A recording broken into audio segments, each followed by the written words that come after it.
పిల్లలు ఫుడ్ విషయంలో చాలా చూసీగా ఉంటున్నప్పుడు ఫ్రీక్వెంట్‌గా పెట్టడం కన్నా కూడా వాళ్ళ ఆకలి ఎందుకు తగ్గుతుందో ఫస్ట్ మనం అబ్జర్వ్ చేసుకోవాలి. అసలు తగ్గడానికి మెయిన్ రీజన్స్ ఏంటంటే పెట్టే ఫుడ్ అనేది ఫ్రీక్వెంట్ మీల్ రిపీటెడ్‌గా పెట్టడం.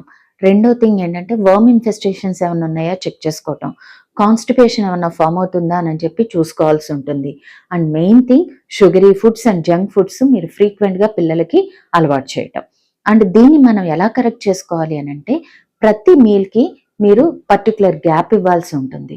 అండ్ అదే కాకుండా మీల్ పెట్టే బిఫోర్ మీరు ఒక 60 మినిట్స్ బిఫోర్ మీరు లిక్విడ్స్ కానీ అండ్ షుగరీ డ్రింక్స్ కానీ అవాయిడ్ చేయాల్సి ఉంటుంది. ఇంకొకటి స్నాక్స్ రిపీటెడ్ స్నాక్స్ కూడా అవాయిడ్ చేయాలి. వర్మ్ ఇన్ఫెస్టేషన్ ఏమన్నా ఉందా అని చెప్పి చెక్ చేసుకోవాలి. అండ్ కాన్‌స్టిపేషన్ రిలీవింగ్ కూడా మీరు డాక్టర్‌ని కన్సల్ట్ చేసి మెడిసిన్స్ తీసుకోవాల్సి ఉంటుంది. ఇదే కాకుండా మీకు ఆయుర్వేదిక్‌లో ఏంటంటే శుంఠి అలాంగ్ విత్ హనీ దీన్ని ఒక పించ్ శుంఠితో తీసుకొని, ఒక స్పూన్ హనీలో ప్రతి మీల్ బిఫోర్ కనుక మీరు పిల్లలకి అప్లై చేసినట్టయితే, తినిపించినట్టయితే మంచి అపెటైజర్‌గా ఇది పనిచేస్తుంది.